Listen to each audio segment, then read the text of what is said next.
Hello, my name is Larry Mendoza. And I'm Rob Penzak. And last week, when Elizabeth and I were discussing evolutionary psychology, I introduced evolution as the great god slayer, as if it was a mighty spear that had impaled Odin, the Norse Allfather, as he hung on Yggdrasil, the eternal tree of life. Now, after his 9 days of suffering, what Odin had learned was that the gods' days were numbered, and that Ragnarok, like Armageddon, was on its way, and there was nothing the gods could do to escape from this doom. Now, evolution isn't a real god slayer, because there aren't actually any gods out there in the universe. But what evolution is it's a finger in the eye to all those pious patriots that want to exploit the human tendency to believe in things that simply aren't true, whether that's astrology and palm reading, or whether that's going to a chiropractor or other voodoo doctor instead of going to a regular medical doctor to get treated for real conditions. Now, Larry, before we dive into evolution and what that's all about, maybe you can give us some sense of why evolution is considered so dangerous to the worldview of fundamentalists. Oh, absolutely. I do want to start out, though, with a great quote by a professor at the University of Cambridge. He's a paleontologist, Simon Conway Morris. He said, "Too much of modern-day evolutionary discourse is dogged by strategy that in other areas of science would be regarded as astonishing. To some extent, this is a reflection of the growing influence of so-called intelligent design. And this combines the worst of all possible worlds, being non-science and flawed theology." And that's kind of what kicks off this conversation for me, because what exactly is science and theology? But let's look at, Simon Conway Morris is talking more about a liberal kind of theology, but let's talk a little bit about the fundamentalism of why Christian fundamentalism really sees evolution as such a big threat. Right, and it's not just Christian fundamentalists, we should realize. A lot of this problem we've thought about as just being in America, but we're starting to see overseas, as like Muslim fundamentalists are really getting denser in Europe, that they're starting to have some of the same problems that we'll be discussing. Oh, absolutely, and even what we know, the Muslim world is very anti-evolution, but so is you're starting to see that in places like Turkey, for example, which is a secular democracy, but they've banned Richard Dawkins' books there, and and one of the leading Islamic creationists resides in Turkey. So yeah, absolutely. But that's only crazy Turkey, just so people know. It's not like America's anywhere down there on the evolution believing scale.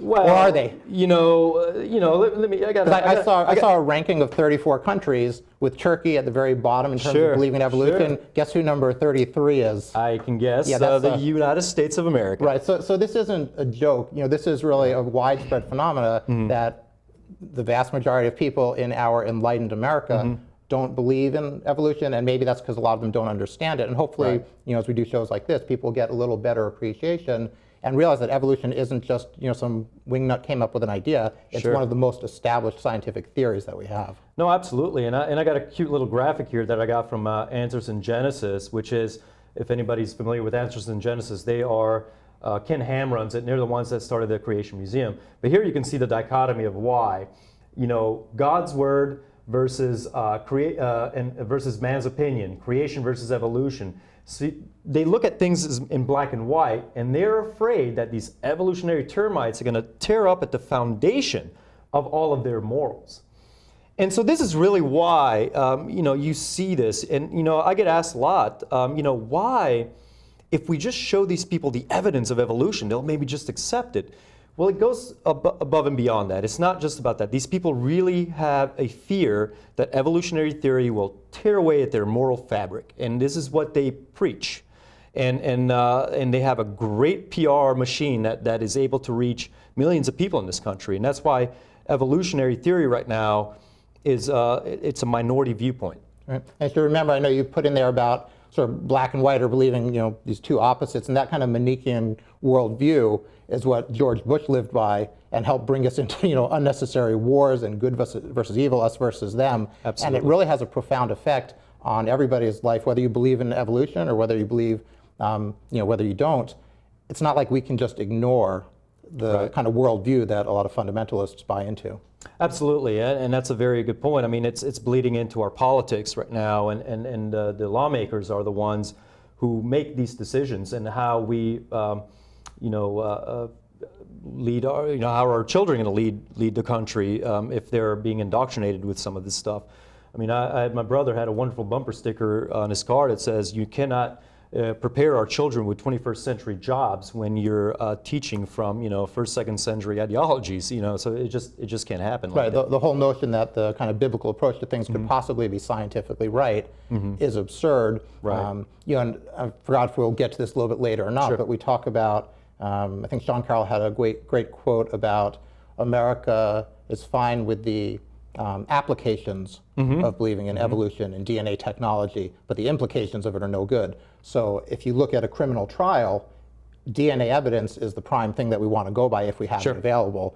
For murder cases, for rape Sure. cases, everybody knows that DNA works.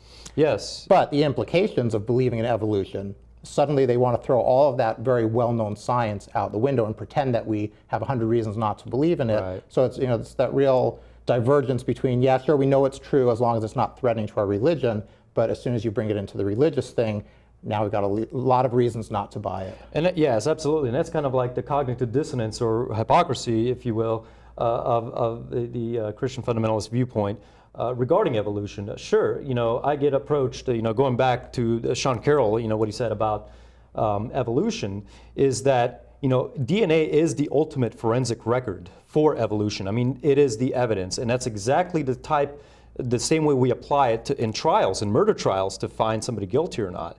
And when you approach Christians in that way, sometimes they do stop, and it almost looks like a light bulb is lighting, but they are so deluded that they just shut off. And this is my experience in debating with some of these people.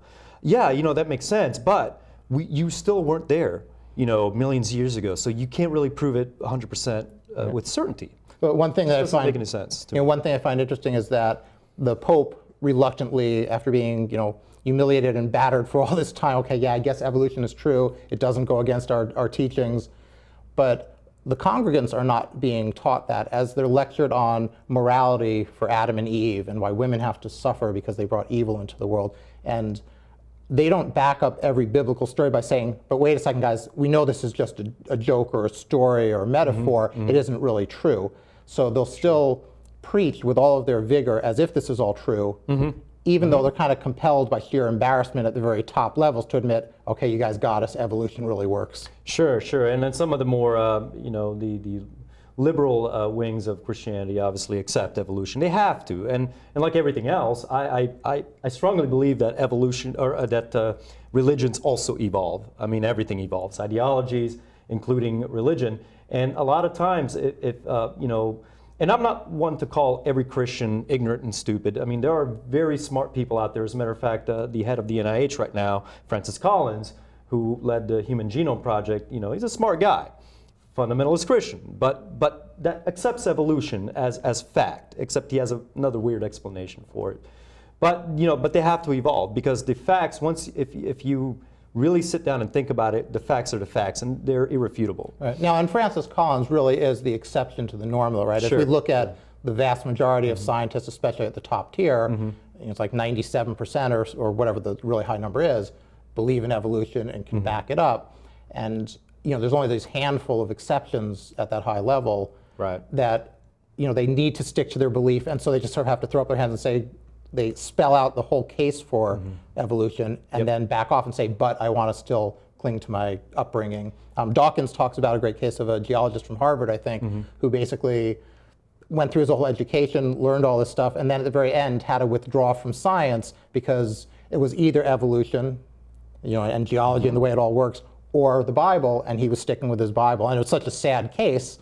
He had a smart guy that went through all this, but just had to realize the contradictions. Right, and you see gradations of this. That's why this idea of theistic evolution, for example, has evolved into an ideology. People believe that evolution did happen. It was God that guided it.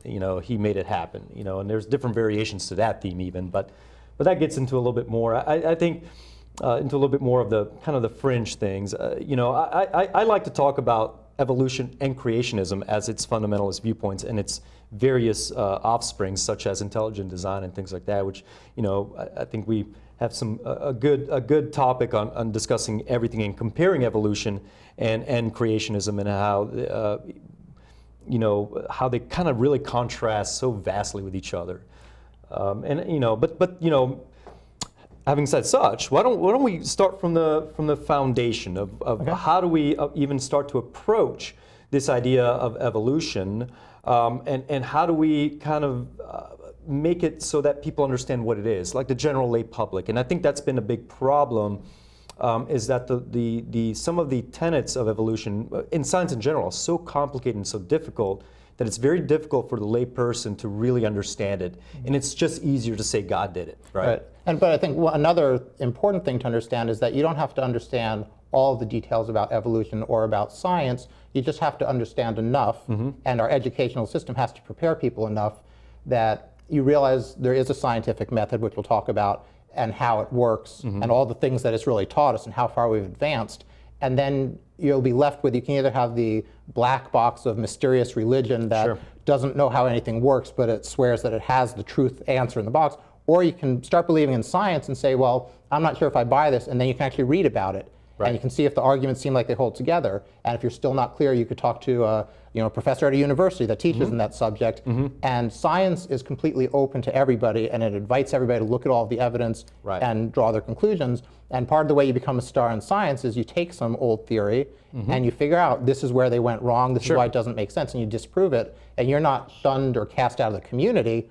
That's suddenly a tremendous scientific breakthrough. So it really is, you've mentioned before the show that creationists will sometimes try to say your science is just another dogma, so don't call us dogmatists. But it really is completely opposite, and it's open to everybody to investigate, and we welcome people to do that. Sure, no, and I think why don't we, having said that, why don't we start picking and tearing away and chipping at some of these misconceptions about evolution and actually present evolution for what it really is. And I do want to start that out with the scientific method, or what defining science in general. And what that is. And I think the way science approaches things, the way it figures things out, is it sets itself up for failure. Okay, you have to do that when you design your experiments. You want to set them up in a way where they can fail, because if you fail to make them fail, or fail to show that they failed, then that's what we call the null hypothesis. Then essentially you've proven yourself right. If you don't do that, then it's a biased experiment, and you're doing it purposely to kind of get to a predisposed idea. But that's where the scientific method comes in, and I want to talk a little bit about that. And the steps of the scientific method are, A, you have observation and research, correct? So you see something in nature, a phenomena, and you say, okay, how does this happen? Well, you can maybe read up on some, maybe do a literature search, read up on maybe similar subjects, and say, okay, well, based on this, I'll come up with a hypothesis. Right, I think that's a key thing to differentiate, like with alternative medicine, we talk about this, that you're not starting with your end result and trying to justify it. You look at the literature, you look at the world, and you try to figure out as much as you can, and then you come up with an educated hypothesis, an educated guess. Absolutely, educated hypothesis. And a prime example, I use this in my own master's dissertation. I studied malaria parasites and how they invade the red blood cells, and so we know that there are proteins that are secreted by the malaria parasite, Plasmodium falciparum, that can invade red blood, that can bind to, and attach themselves to the surface of red blood cells. Well, we know a general family of these proteins, but not all of them have been characterized, and so my job was to characterize one of them. So the observation is, okay, there's this one protein called EBL1, erythrocyte binding ligand 1. What does this thing do? Well, we know it's in this family of proteins. So my hypothesis was, well, it is going to recognize a self-surface receptor in a red blood cell. Okay, so that's my hypothesis. Based on that hypothesis, and we don't know for sure, this could have a completely different function. But that's when the experimentation part comes in. So we have observation and research, we have a hypothesis, and now we have experimentation. And we experiment and we test vigorously. And it has to be done in a way where it can be falsified. Because if you cannot falsify your experiment, if it doesn't have the quality of falsifiability, then it's not scientific. And that's one thing that the creationists go to great lengths to make sure that they never create something that you can test or that you can falsify. Because as soon as they do, and you prove it, then their whole house of cards kind of comes tumbling down. And I'd even note on that, like with Albert Einstein, who's considered one of the greatest scientists ever. He didn't really get all of his acclaim until after they'd confirmed his theories, through testing, and they saw, wow, light really does bend when it comes around a star. And so even, you can pick the biggest luminary in science, and they still have to prove it. It's not a personal thing. It's not like that guy's really smart, whatever he says goes. Right. Even with the smart guys, you still have to go out and confirm it or disprove it. And if you can, again, if you can disprove it, then suddenly, that's a big platform for your career because Absolutely, and I think also that the idea of God is not falsifiable, and that's why I think things like creationism and intelligent design are not scientific.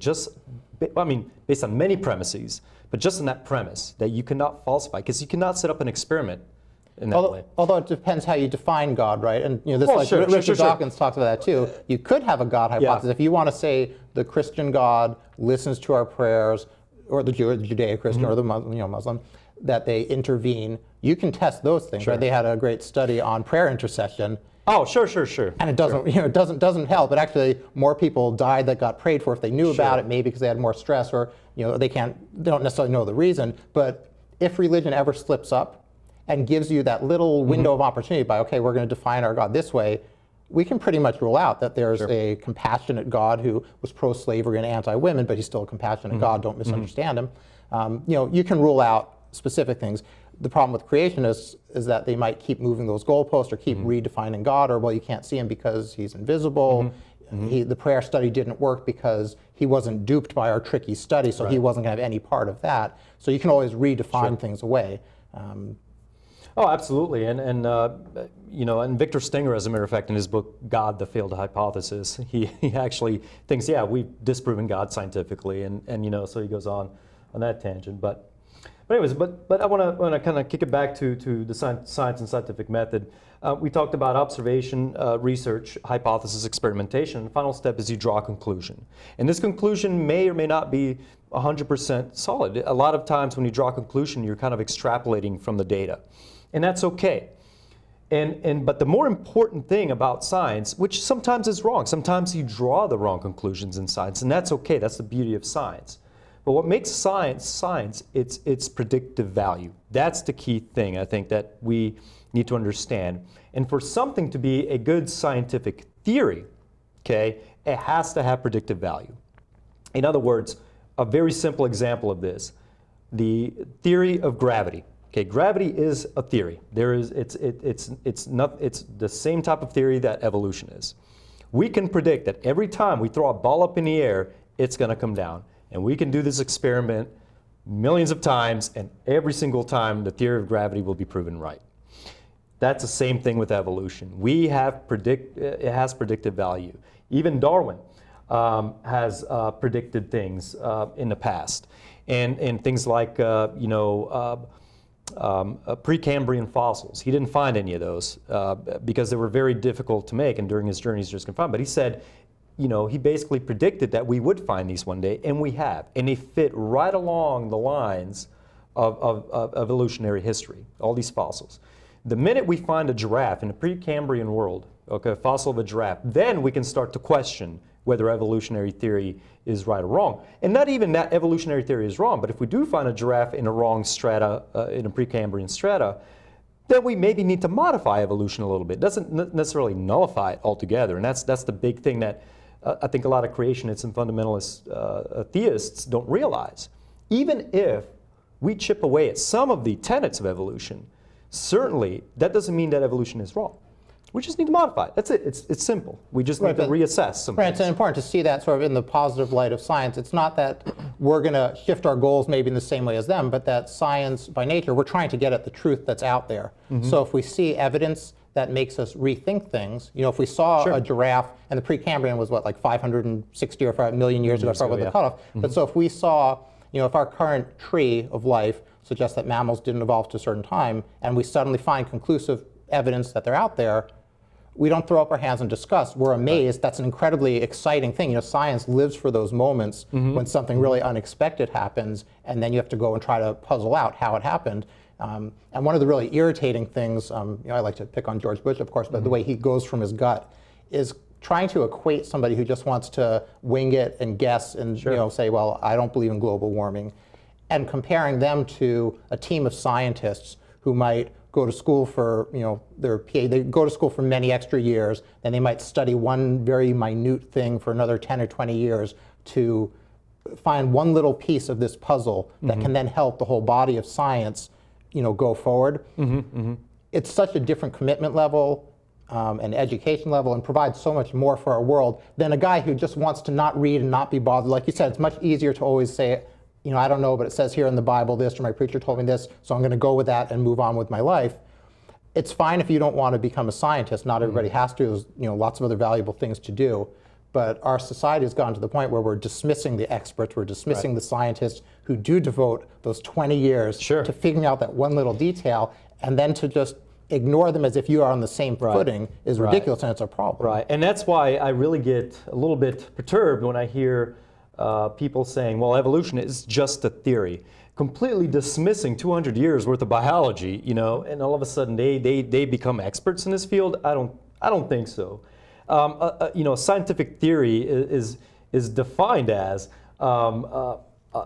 it's the analysis of a set of facts. Okay, that's Webster Dictionary. Defines a scientific theory as an analysis of a set of facts in relation to one another. It is not something somebody just dreamt of and said, okay, well, I'm going to call this a theory. It's a set of facts. Right, you're trying to make a model, right, that can give us a good idea of what happens in the world. And like you said, it's got to be testable, it's got to be falsifiable, it's got to make coherent sense of stuff, it has good predictive value. Absolutely. And that's the whole, the beauty of having a theory about something. And evolution hits every single one of those check marks, and evolution has always been proven right in every field of science, whether it's physics, geology, chemistry, biology, have all come to that conclusion that evolutionary theory is still a strong theory, and it's the best way to explain how life came about, and the diversity of life, more importantly, came about on Earth. Now, one thing I do want to note is that evolutionary theory does not explain how life started. Okay, and that's another misnomer, and it's another kind of a straw man that a lot of creationists like to point out. That's a completely different argument. Right, so that's talking about abiogenesis, or the creation of life from non-life. And the really interesting thing is that they have made a little bit of headway, enough that we can see, this really could have happened. And it's not nearly delineated as well as evolution at this point. But again, we have a sort of a decent start. And for people that are kind of scientifically literate, the creationist argument that this never could have happened, it just doesn't fly. And if you want to look and see the evidence, it's like, wow, it really could have happened. And it's amazing that we human beings are getting close to unraveling the puzzle that started, 4 billion years ago. Sure. And I mean, and that gets back even to the Big Bang, and the, how the universe even started. But again, that's not evolution. Those are other theories. Those are other hypotheses that still need to be vetted and tested. And absolutely, and scientists need to have a healthy level of skepticism when somebody decides, hey, I think I found how the universe started. Well, that's going to be scrutinized heavily in the scientific community. But that's how science works, and that's how theories are developed, is with healthy scrutiny, healthy experimentation, and then has to, when you experiment, that has to be duplicated, and that's the big thing. But it's got to be duplicated by other people. If somebody is biased, and if you're a creationist, and your whole agenda is to prove whichever part of it, of the puzzle you want to work on, and you go out and you surprise, find evidence that supports it. Sure. You can do that 10 times, say, look, I proved it 10 times. But a scientist is going to say, no, you have to give us your methods, you have to explain exactly how it was done, and then an independent laboratory that has no vested interest is going to go out and see if it's true. Right. And in science, when you get shown that you were fraudulent, your career is over. Absolutely. In creationism, you do it once, and hey, you're playing for the team, you did your best, let's come up with a new way to try to skew this, and we'll keep working at it. The big difference is, with science, you're looking for an answer to a question, whereas with creationism, you already have that answer. Now you're trying to find the best way to deliver the question, really, is what you're trying to do.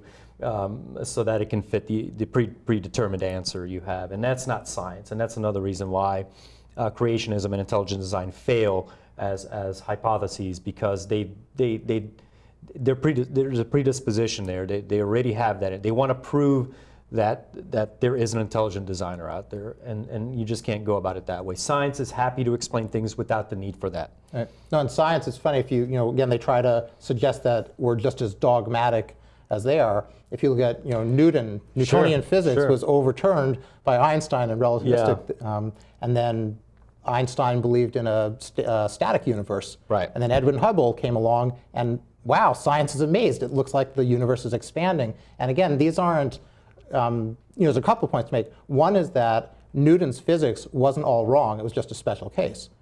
And Einstein's physics wasn't wrong. It was just a special case. Each one of these keeps on refining and improving the scientific theories and advances human knowledge. And when you have a theory that's, and we should talk about this with evolution, you mentioned it, it's pinned down by so many different strands of science, like different, different areas that come in, that for it to be completely wrong in the sense that creationists suggest is really just a joke. There's no way that we would happen to have satisfied, 3 million different strands of evidence without there being a fundamental core that's correct about evolution. Right. But anyway, I'm sorry. Well, no, but let's let me talk a little bit about also now the basics of evolution. I want to tell our audience what evolution actually really is and how it works, and to show some examples that maybe they haven't heard of. Yes, everybody's heard of fossils, and fossils, by the way, are a great way to study evolution. But there's something more. We talked about DNA. Let's talk about that a minute, and ties into almost that dogmatic thing of science. I got a great slide here that shows what Francis Crick from Watson and Crick, who discovered the mechanism of DNA and how the double helix. But Crick developed this idea called the central dogma in molecular biology, which he actually regretted using that term. He used it very loosely, and he got called out on it by a lot of other scientists. But the central dogma in molecular biology goes as follows. You have DNA that gets transcribed into RNA, and this RNA then is what is used to make proteins, which is this line down here. And according to a dogmatic viewpoint, this is how it is. It does not change. However, what we do know is that it does change, because we have viruses, things like HIV, which reverse transcribe RNA into DNA back into RNA to make the virus. And this is just a schematic of a retrovirus entering a cell, unpackaging its RNA. This is an RNA virus, not DNA virus. Integrates, reverse transcribes, integrates, and then goes through the normal process of making other proteins to replicate itself. This does not follow the central dogma, which is why it's very dangerous to be dogmatic in science, because you can always, more than likely, going to be proven wrong. So do we not believe in HIV viruses and like human leukemia viruses? Some of those are retroviruses. We just have to throw them out because they didn't go with our dogma? Well, I mean, if you're a fundamentalist Christian, then you can always pray and hope that Right. But obviously, so in science, we embrace that knowledge, and now some of the treatments for HIV are by interfering with the enzyme that lets them go back from RNA into DNA. Absolutely. It interferes with that reverse transcription. So I think we're going to take a break, and come back. Okay, well, great. Hey, I'm Anderson Cooper. As a parent, you want to make sure that your child knows how to deal with bullying when they see it happening. And chances are they want to help, but they don't really know how. Well, teach them that the best thing to do is calmly walk away, find a teacher or other adult, and speak up. And do your part. Be that adult they can talk to and trust will listen. Join me to help stop bullying. Go to stopbullying.gov to find out more.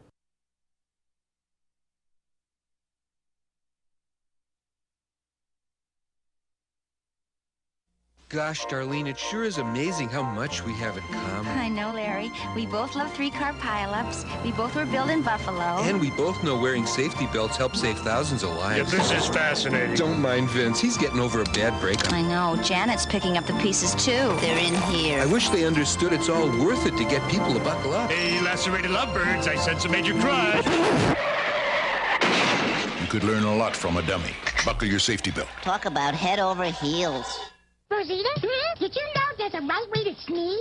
Let's show them, Elmo. Yeah, got it. When you feel like your nose needs to give it at you, this is how you act, this is what you do. Lift your arm up high, bend it toward your face. Sneeze right there in the bendy place. Achoo! You can do it with ease. Achoo! That's the right way to sneeze. Thank you. To learn more about preventing flu, visit flu.gov.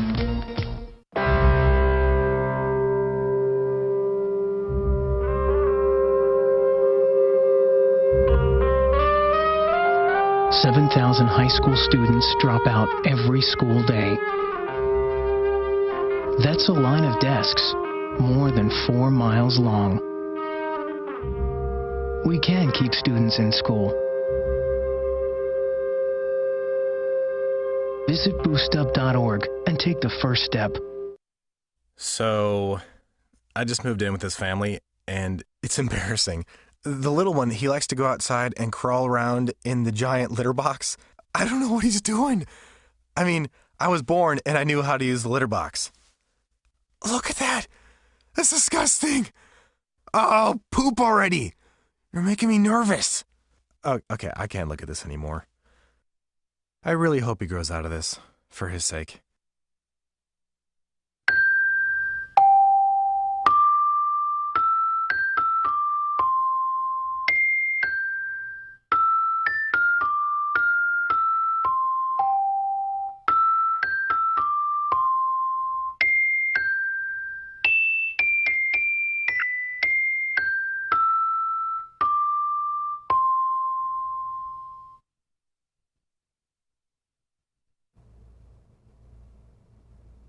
Welcome back to Road to Reason. We've been speaking about a bunch of stuff in science generally and how it works. Why don't we try to get into the nuts and bolts of evolution a little bit more now? All right, yes, wonderful. So let's talk about what is evolution and how it works. Well, you need 3 ingredients for evolution to work. Variation, which comes in the form of genetic mutations.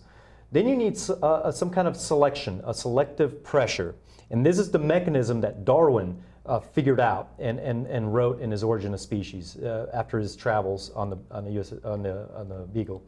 And then finally, the third ingredient is time. You need time for the genes to start to propagate in a population, and so that population then evolves. So variation, selection, natural selection, selective pressures, and time. And we're going to talk a little bit about some examples about each one of these. But first, before I get into that, I do want to mention the idea of how evolutionary theory is predictable, right? We talked about predictive values. Make some predictions. Right? And one of the predictive values we can make from studying evolution is if you have an animal that lives in a certain type of environment, we can maybe predict that other animals that live in a similar niche, in a similar ecological niche, will evolve to have similar traits. And I want to point that out in a slide that I have here that's wonderful. Something called convergent evolution. And what convergent evolution means is various animals that evolve separately but come up with the same type of body plans or behaviors or things like that. And we see convergent evolution, for example, in a fish, a shark, an extinct aquatic reptile called Nyctiosaur, and dolphins. If you notice, these are all marine aquatic animals, and they all have exactly the same types of body shapes. On this side, you see convergent evolution with placental animals and marsupials.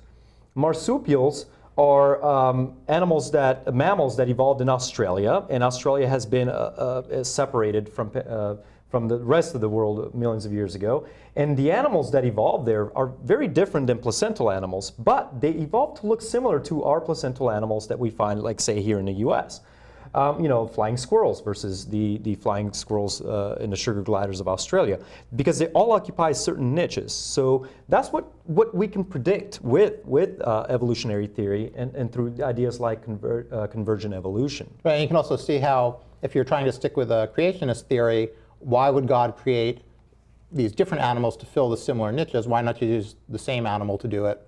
Why create 3 things that look like a dolphin? Why not just create your perfect dolphin if you need to? Whereas evolution explains it beautifully. And you can look at, we talked about how there's different strands of science that all support evolution. And like you said, one of those main things is when you geographically separate an area, that you lose the contact. One species can't keep breeding on. And so they all start to branch out and start to fill every niche that's available in that continent. And if it helps to be a burrowing animal, you're going to develop burrowing animals. But if they don't have anything to build on from the United States, they're going to have to come up with their own way to burrow. Sure. And so you might see the same solutions where they develop similar kind of paws, similar kind of snout, whatever it is. But again, it's just one of the kind of neat ways how you have geographic evidence starting to tie in and support biological evolution. Absolutely, and this kind of brings us to a very important part of evolutionary theory. The idea is how are body plans shaped and how do they evolve? For example, burrowing animals, how do they evolve big, strong arms to burrow? Versus, flying animals like birds, how do they evolve wings? Well, it turns out that all of these features, an arm or a wing or an antenna, are controlled by very conserved genes called toolkit genes that the hypothesis says that the first common ancestor of all animals carried these toolkit genes, and from there evolution was able to tinker and natural selective pressures were able to kind of mold. So it's kind of like the analogy of using, you have a piece of clay, the clay is clay, and you can mold it how you want. That's the idea behind these toolkit genes, and I'll try to explain some of these here in a minute. But one example, for example, I like to use a lot is the evolution of the eye. That's one of the favorite creation or intelligent design things. The eye is so complex, it had to have evolved. Well, the eye actually, it is complex by whatever standard you want to use, but it's not so difficult to develop it evolutionarily. And right, it's had independent evolution numerous times, as it turns out, right? Absolutely, and that's kind of tying it back to that whole idea of, why are there so many, why is there convergence? Well, the eye is one of those things that has evolved independently for so many, in different types of animals, everything from invertebrates to vertebrates, independently like 40 to 60 times, I think, in the history of evolutionary history. But the thing is, the reason why is because it's based off the same principal toolkit genes. In vertebrates like mice and humans, we have something called a PAX6. Without PAX6 gene, we would not be able to make eyes. And a similar gene is found in a fruit fly called eyeless. And the way genes are named is based on the people that discover them. And the reason why in the fruit fly is called eyeless is because if you delete that gene, then the fruit fly can't make eyes. So they say, okay, eyeless gene. But it's very homologous. It's very similar to the PAX6 gene of humans. As a matter of fact, it's so similar, and this shows an evolutionary history. It's so similar that if you take this gene during embryonic development of a mouse at the right stage, you cut it out of an embryo, the cells that are expressing this gene right now, and you splice it into an embryo of a fruit fly at the right time of development, what happens is the fruit fly develops normal eyes.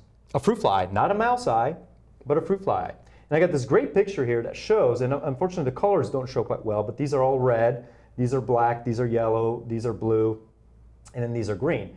But they correspond, these genes, fly chromosomes and mouse chromosomes, correspond to the same set of genes in both a fruit fly and a mouse embryo. And you can see how the segmentation and how each of these genes is responsible for the development of certain body structures is similar, very similar. And they're all kind of aligned very similarly between a fruit fly and a mouse.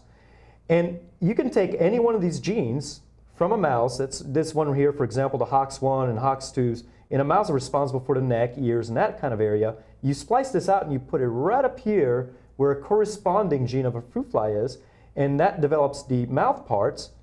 A mouse gene can make fruit fly mouse parts in the right embryo. I mean, this is amazing because it really shows how these genes are conserved in all species of animals, and it clearly comes from an evolutionary divergence. Right, it speaks to us like you can go back far enough, you'll find a common ancestor Absolutely. for everything. And again, that's one of the other great predictions with evolution, that we can see these convergences. Absolutely, and that's exactly what modern molecular biology and genetics is finding. And so again, these are the DNA is the forensic evidence for evolution, and we can see that because we share genes that with not just, people say we share 99% of our genome with chimpanzees. Yes, that is true. But we share a lot of genes with things like fruit flies. Yeah, with a piece of cauliflower, we have a lot of genes, as it turns out. Well, the basic when you take it back to the basic foundation of a cell and what makes a cell, it's all the same. A glycoprotein is a glycoprotein, whether it's in a mouse or in a human or in a fruit fly. And even our energy processing pathways, it took a long time, hundreds of millions of years, to go from a prokaryote to a eukaryote. And once you finally worked out a bunch of those mechanisms that seemed so difficult, how could we have done that? Well, maybe it did take a long time, and it took a lot of cycles of bacteria that might breed every 20 minutes instead of every 20 years. Sure. And so after millions and millions and millions of iterations and figuring out, which pathway can you produce ATP or energy that you can then use, as those things got figured out, life branched from there, and they were all conserved. And we can see that all sorts of different creatures in all the different kingdoms share a lot of these basic mechanisms. Sure. And there's no reason to think that God would have created cauliflower and human beings to share a bunch of those things. Sure. Yeah. And it's funny you mentioned, mitochondria, or how these cells, how we make energy in cells. I got a real quick slide here that I like to show. It doesn't have to be a complicated process, but the leading theory behind, or hypothesis behind how mitochondria, which is where ATP is formed, which is basically the energy mechanism of the cell, and also in plants, chloroplasts, which are photosynthetic organelles that turn light into sugars and things like that. It could be that an aerobic prokaryote was engulfed by a eukaryotic cell eventually, and they became symbiotic. Mitochondria have their own DNA. So could be a simple, and this is not even an evolution, well, it's an evolutionary thing in the sense that symbiotic relationships, once they happen, are selected for. And in the case of how the mitochondria and chloroplasts appeared in cells, there's clear mutual selective benefit because the mitochondria is protected inside a cell, and it gives the cell now energy, the ATP that it needs. So it's a very simple process. It doesn't have to be complicated, but yeah, but it takes time, over the course of millions of years, perhaps, yes. And that's how things happen. Right? Say one other interesting thing, when something becomes intracellular, like mitochondria, you can see changes in the DNA because all of the functions that if it used to be a free living cell, everything that it used to have to do for itself, it's now relying upon the host to do. Right.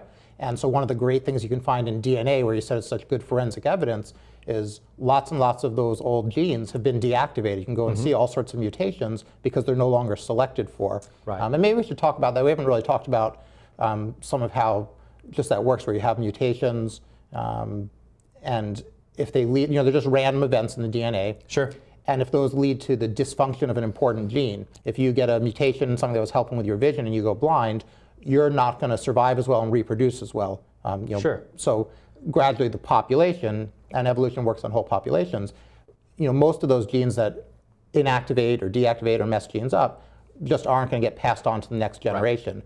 Conversely, if you develop a better, I don't know if you want to talk about this with a certain current, if you develop a better camouflage coat color or fur, those animals might survive much better and get selected, and then you pass lots of those genes on to the next generation, and gradually you'll see a whole transformation of the population to a new color of that species. Sure. Well, and what we're talking about now is obviously selective pressures. I mean, that's the foundation. How does evolution enact on these, for example, even these toolkit genes to make things different? But from a much simpler example, let's talk about the pocket mouse. The pocket mouse is a little, it's a mouse that's found in the Southwest, and it lives usually in the desert, right? So it has usually a very yellowish coloration to it. What happened a few million years ago in that part of the world, there were lava flows, volcanic eruptions that spread lava throughout the land. Well, when that lava hardened, it became very black. So these pocket mice populations now are at a severe disadvantage in the fact that, if you're a golden mouse over a black, lava flow, you're an eyesore for all the birds looking for you. You're going to stick out. You're like a Snickers bar. Right. You're the Snickers bar of the desert. You're going to stick out. So what happens is there is a natural mutation that happens in the gene that causes hair color changes. And when you have this mutation, you can have it where it goes from gold to black. And this is a normal mutation. Gold to black happens in sand-colored populations. The reason you don't find it often is because then they stick out like a sore thumb, in the desert. So, but once you change the environment, the selective pressures now are against you. So what we have here is a variation, which is a color change, a selective pressure, which is the people that are hunting these mice, you know, birds and snakes and things like that. And then finally, you have time. And over the course of time, if you're a population that lives in the black rocks, you're going to be black. Your population is going to be mostly black. With the few percentage of the white mice popping up there, they'll get snatched up and eaten very quickly and don't have time to reproduce. That's a very simple example. Right, and there's a similar example, which I don't think we have a slide for, but a similar one with either peppered moths or speckled moths, sure, where as things got very polluted, and I forgot if this was somewhere in England, I believe, the atmosphere, the color of the sky is obviously going to change. So if you had a very light-colored moth that did well for years, and now suddenly it's against a very dark gray background, they stood out really well, and lots of those moths were killed, were eaten. Right. The small amount that had those random mutations that left them a darker color suddenly exploded into that niche and quickly refilled the population, and now they're all darker. Right. And I think now recently, as they've had some changes in the pollution getting better, sure, the pressure is going back the other way. So we should take from that it's not a survival of the fittest, like there's a chain of better and better organisms being made. It's always just whoever copes best with their current environment. So again, we're not getting better, we're just adapting better and better to that specific environment. Right, and I'll even present another example here, which is great, and this kind of brings it close to home. For example, you have this disease, this genetic disease called sickle cell anemia. I'm sure you've heard of it as a doctor, as a former doctor, you're probably quite aware with sickle cell anemia. It's a genetic disorder. But there is a link between sickle cell anemia and malaria, the parasite malaria. And what happens is, in areas where malaria is endemic to, there's a high prevalence of sickle cell. So when we start looking at it, okay, why is that? Well, here's the thing. Sickle cell, for some reason, the heterozygous, so let me explain this right here. So sickle cell anemia is a homozygous recessive trait. So you need to have two copies, one from your father and one from your mother, to actually get the sickle cell disease. So what happens is, though, when you have kids, sometimes you get kids that have both the sickle cell trait. Some kids will be normal, and you'll have a couple in the middle that'll have both a healthy hemoglobin gene and a sickle cell trait gene. It's these guys in the middle here. It's these guys right here that actually are resistant to malaria. And unfortunately, the byproduct of this is the few that get the sickle cell trait end up dying as well. So evolution doesn't necessarily work, and malaria is what puts this pressure, is what keeps this going, because the people that get malaria die off, or the normal people that can get malaria and they die off. The people with this trait live, and the people with this trait die off. Unfortunately, when you have two people that get together that are both heterozygous, what we call both traits, they always inevitably will produce an offspring that has the sickle cell anemia. But that's why we see it so prevalent. Right, if they're both homozygous, I mean, if they both had the sickle, if they had sickle cell and they both lived long enough and reproduced, then all of their kids will have sickle cell. All of them will. But it's the selective pressure of malaria ends up where you have a certain, basically, level of prevalence in the population of heterozygotes that have one good gene and one sickle gene, and it's sort of worth the risk as a population for the occasional one that they'll lose to sickle cell to save a lot more from the really hammer blow of malaria. And this goes to show that malaria, or that evolution does not pick like the best solution in the world. It focuses on, and it works with the best possible situation given what we have to work with here. And since the sickle cell trait seems to deter malaria, that malaria parasite is putting selective pressure for people to evolve this trait and to continue it and propagating it. Right. And it's important, like you said, that's in certain areas of the world where malaria is prevalent. Now, if you have somebody that moves out of that area, they still have their genetic history. So you'll suddenly have people in the United States where you might not have any pressure from malaria. Right. And you'll still see people that have sickle cell or have one of the genes. It's also important to realize that to recognize that that happens more in the African American population isn't being racist. You know, one of the knocks on evolution is science has sometimes been used for to justify really nasty things. Sure. You know, taken out of context sometimes and used for that. But you know, it's intelligent, and we need to start doing this as a medical community to factoring in the genetic background. And as we learn more and more from the Genome Project and other things, we'll eventually have a much more tailored genetic approach to medicine, where you know, if we know what enzymes or what problems a whole population is likely to have, we'll address it that way. Absolutely. And maybe we can talk about, you know, survival of the fittest, where that term comes from, and how that's really wasn't Charles Darwin, and that's not what evolution is. Right. That was by Spencer. And what, you know, so what was his survival of the fittest? You know, was used to justify some of the things that we do. Yes, and it was used to justify things like social Darwinism, and a lot of times, you know, evolution is compared to racism, you know, because of the social Darwinist viewpoint, which has nothing to do with Darwin's theory of evolution. And certainly, evolutionary theory is neither. It's just that. It's a theory to explain a phenomenon in nature. If people want to use a concept and loosely apply it to whatever agenda they have, you know, which has happened, you know, with Hitler and all that stuff, and this whole idea of eugenics and this, you know, only the best traits need to survive. Well, that becomes a human subjective thing, and it has absolutely nothing to do with evolution. As a matter of fact, evolution, you know, teases out genes that work, and that's it, and that's the only thing. And sometimes it comes at a price, as we see with sickle cell. You know, yeah, I heard my brother in college had a roommate who, one time I went to his house and he had a T-shirt, to his dorm room, he had a T-shirt on that says, "Darwinism is racism, why should we teach that in schools?" And it's being used as a propaganda tool. Yeah. You know, and if you want to get more to the heart of it, you know, if Hitler says all the Jews should get wiped out, you know, because they're Jews, people have, I think most people have the appropriate, you know, repulsive response to that. If the Pope says, hey, the Jews killed our God, it's not like everybody immediately has that same reaction, right? It took a couple thousand years for the, you know, papacy to finally say, okay, maybe we shouldn't have said that. Right. But that's 2,000 years that people were persecuting Jews because of this fictitious God, you know, creation. You know, so anyway, some of this stuff really does matter, and it comes down to, you know, things that last for centuries of abuse and mistreatment, you know, based on erroneous perceptions.